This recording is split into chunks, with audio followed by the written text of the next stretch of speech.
Hi everyone. Let me just see if I can control this. Hi everyone. My name is Clare Francis and I'm a master's student in global journalism and Near Eastern studies at NYU. So this summer I spent 10 weeks at the Kaldor Centre for International Refugee Law, which is in Sydney in Australia, and there I was researching legal and policy responses to climate change related displacement in the Asia Pacific. So the Kaldor Centre is dedicated to the study of displacement and refugee law, and scholars there work in partnership with communities and governments and international organisations to research and to advocate for rights-based solutions to forced migration. So while I was at the centre, my main project was an academic paper, and in it I was examining one possible solution to climate displacement in the Pacific, and that was the recognition of a right to stay in place in the context of climate change in international law. But what do we mean when we talk about climate displacement? We know that climate displacement will affect large numbers of people, not only in the Pacific, but globally.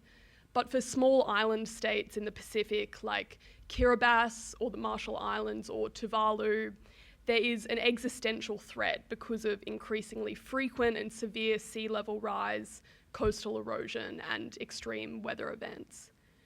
While the Pacific is among those states that stand to suffer the most from climate displacement, they are also among those who historically contributed the least to greenhouse gas emissions. And because of this, it has also really been the Pacific that has led the way in pushing international law to address questions of compensation and historic responsibility for the harms of climate change.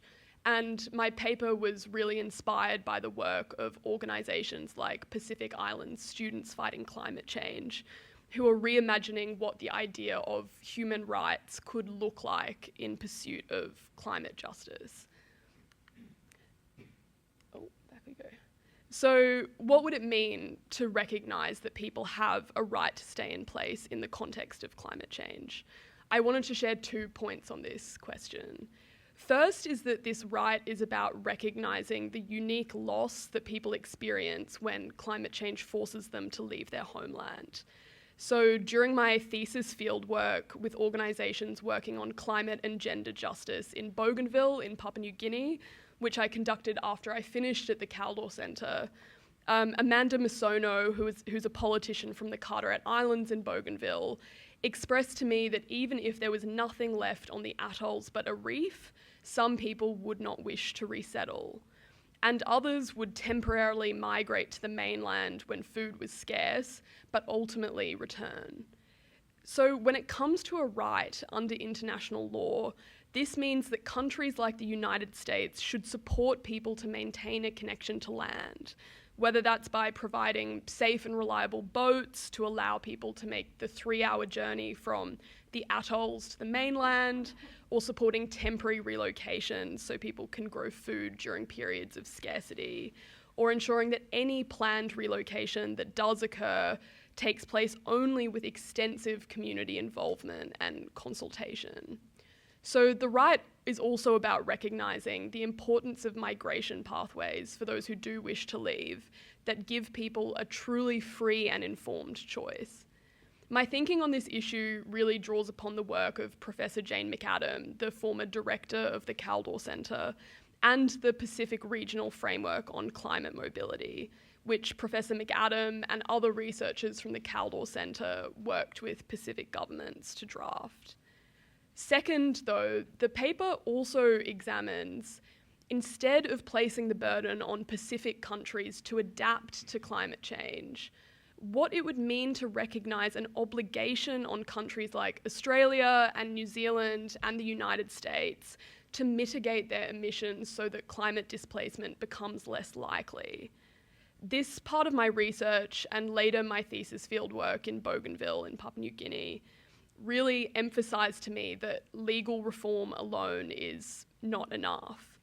And in fact, climate displacement is very much a part of broader political struggles for climate, racial, and economic justice. As a final reflection, I wanted to thank Gallatin, Professor Nessier and Dr. Lowy, Professor Philip Alston, who supervised my independent study project, and especially my colleagues at the Kaldor Centre for the opportunity to really learn from their ethical and reflective approach to research and advocacy. Since I left, they have advocated for the Australian government to create a new emergency visa to support people fleeing Gaza, Sudan, and other conflicts. And I think that just as we can't understand climate displacement separate from its root cause, which is emissions, we also can't understand international refugee law at this moment separate from the ongoing genocide in Gaza. Thank you.